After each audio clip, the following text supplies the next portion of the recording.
नमस्कार। आज हम लोग देख रहे हैं जेईई एडवांस 2020 में पूछे गए 8वां क्वेश्चन आउट ऑफ 36।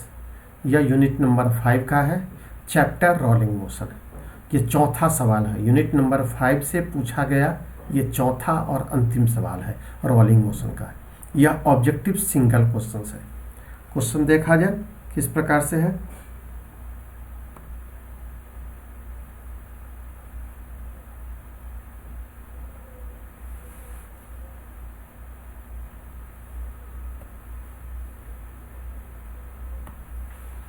आठवां नंबर क्वेश्चन हुआ, एक रोलर है जिसका डायमीटर हमें दिया हुआ है। एक रोलर है जिसका डायमीटर दिया हुआ है और एक्सल है, एक्सिस है। एक्सिस का भी डायमीटर 10 सेंटीमीटर है और रोलर का। फोटो में देखा जाए ये मेरा हो गया एक्सल एक्सिस और ये हो गया मेरा रोलर। ऐसा हम लोग देखते हैं रोड पे, रोड कंस्ट्रक्शन जब होता है, जब पिचिंग होता है तो इस तरह का रोलर का यूज किया जाता है। तो ये डायमीटर दिया हुआ है दोनों का, फिगर में बोला गया है। और हॉरिजॉन्टल फ्लोर पे ये मूव करता है। एक मीटर स्केल है, यह एक मीटर स्केल है। मीटर स्केल में यहाँ 0 सेंटीमीटर समझिए और यहाँ पे समझिए 100 सेंटीमीटर है। इस तरह का एक मीटर स्केल है जो यहाँ पे इसके एक्सल पे रखा गया हुआ है हॉरिजॉन्टली। 1 एज स्केल का टॉप ऑफ द एक्सल है। यह भी फोटो में है, यही फोटो में है। स्केल को अब पुश किया गया, स्लोली पुश किया जाता है एक्सल को, जिससे कि ये जो स्केल है मूव करता है विदाउट स्लिपिंग। और रोलर जो होता है रोल करता है विदाउट स्लिपिंग। स्केल जो है सो स्लिप करता है और मूव करता है बिना स्लिप किए हुए, और रोलर जो है वो रोल करता है बिना स्लिप किए हुए। ये दो बातें गौर करनी है। अगर रोलर 50 सेंटीमीटर ट्रेवल कर जाए तो पोजीशन ऑफ स्केल क्या होगा, यही क्वेश्चन पूछा जा रहा है। ऑब्जेक्टिव सिंगल का है, ऑब्जेक्टिव सिंगल है। 8th क्वेश्चन है आउट ऑफ 36। तो देखा जाए ऑप्शंस क्या क्या है। पहला ऑप्शंस कह रहा है जो स्केल का पॉइंट 50 सेंटीमीटर होगा, मतलब इधर ये 50 हो जाएगा, इधर ये 50 रहेगा। दूसरे केस में कह रहा है जो नहीं ये 75 होगा, इसका मतलब है 25 सेंटीमीटर स्केल आगे जाएगा। इसमें कह रहा है जो नहीं ये 100 सेंटीमीटर पे जाएगा। इसमें कह रहा है ये 75 सेंटीमीटर पे चला जाएगा। जो पॉइंट है वो 25 सेंटीमीटर पे। ये 4 ऑप्शंस में से कोई एक ऑप्शंस करेक्ट होंगे। अब इसको तरीके से गौर किया जाए करेक्ट ऑप्शन चुनने के लिए क्या है। तो हम ये रोलर ले लिए, यह रोलर, इसका ये पॉइंट ऑफ कांटेक्ट है। जो ये पॉइंट बना है ये एक्चुअली पॉइंट ऑफ कांटेक्ट है, इसे कहते हैं POC। ये रोलिंग मोशन इसका है। इसके एक्सल ले लिए, यह एक्सल हो गया। इसका अपना एक रेडियस है और इसका अपना एक रेडियस है।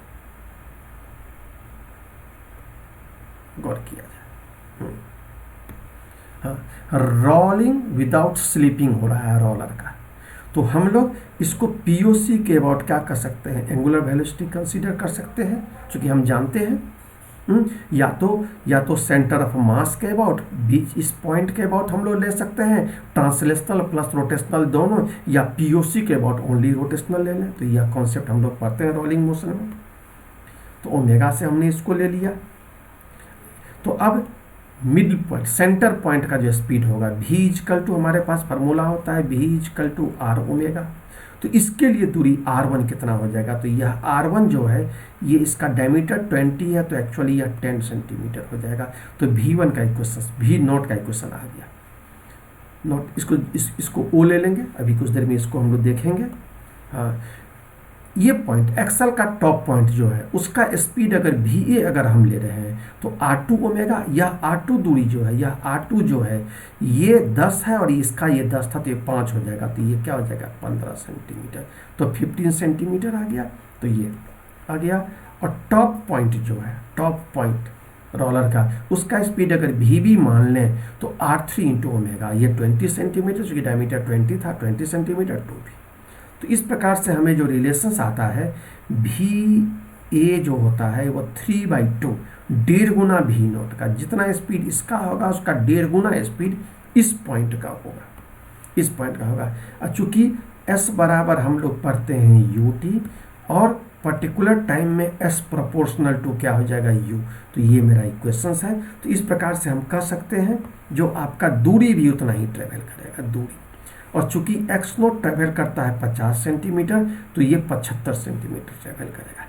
x ए पॉइंट 75 सेंटीमीटर जाएगा, ए पॉइंट जाएगा 75 सेंटीमीटर। तो इस चीज़ को अगर गौर करें तो ये ऑलरेडी 50 सेंटीमीटर गया, कौन, रोलर। और स्केल शुरू में कैसा था, तो ये 100 यहाँ टच कर रहा था, 0 यहाँ पे था, ये 50 ऑलरेडी गया। तो अब अगर देखा जाए, नया पोजीशन देखा जाए तो 50 ऑलरेडी, तो यहाँ से लेकर के यहाँ तक ये कितना होना चाहिए था, तो ये 75 सेंटीमीटर होना चाहिए था। 50 ये हो गया, तो ओनली ये जो ट्रेवल होगा ये ओनली कितना होगा, 25 सेंटीमीटर। तो सही पोजीशन क्या आना चाहिए, 75 सेंटीमीटर। तो अगर सही देखा जाए तो यह रिलेटिव पोजीशंस आपको देखना है, किसके, सेंटर ऑफ रोलर के। 75 माइनस 50 25 सेंटीमीटर। तो मेरे पास सही आंसर क्या आ गया, डी आंसर सही आ गया। तो इस प्रकार से आईआईटी ने भी क्या दिया है, सॉरी ये तो बी आंसर है, बी आंसर है, ऑप्शन है बी आंसर है, छिपा हुआ था, +3 मार्क्स हमें आ गया। अब गौर किया जाए, रोलिंग मोशन में आईआईटी जेईई में अभी तक कितने क्वेश्चंस पूछे गए हैं, तो 2013 से 2020 के बीच में एडवांस में 3 क्वेश्चंस पूछे गए हैं मात्र। 2020 में 1 क्वेश्चन ऑब्जेक्टिव सिंगल जब भी हमने बनाया, 19 में नहीं पूछा गया, 18 में पूछा गया 1, 2017 में नहीं पूछा गया, 16 में नहीं पूछा गया, 15 में 1 पूछा गया, 14 में नहीं पूछा गया, 13 में नहीं, टोटल 3 क्वेश्चंस। और उससे पिछले आईआईटी में 26 क्वेश्चंस, टोटल क्वेश्चंस गौर किया जाए तो 29 क्वेश्चंस पूछे गए हैं। ये मेरा गूगल ऐप है, आप अगर आईआईटी की तैयारी करते हैं तो आपको ये सब क्वेश्चन देखना चाहिए। क्योंकि वैसे भी अगर हम लोग जेईई मेन की तैयारी में लगे रहते हैं तो ये 29 क्या, हम लोग तो 50 और 100 क्वेश्चन से ज़्यादा टच करते हैं। तो गौर किया जाए, अगर ये 29 क्वेश्चन देखा जाए तो हमारे पास एक अलग तरह का सोच डेवलप होगा, जो किस किस तरह के क्वेश्चन रोलिंग मोशन में, चूँकि ये तो अपर लिमिट है, कॉन्सेप्ट का अपर लिमिट हम लोगों को आईआईटी के क्वेश्चन से ही दिखाई पड़ता है। इस तरह से ये सवाल समाप्त हुआ।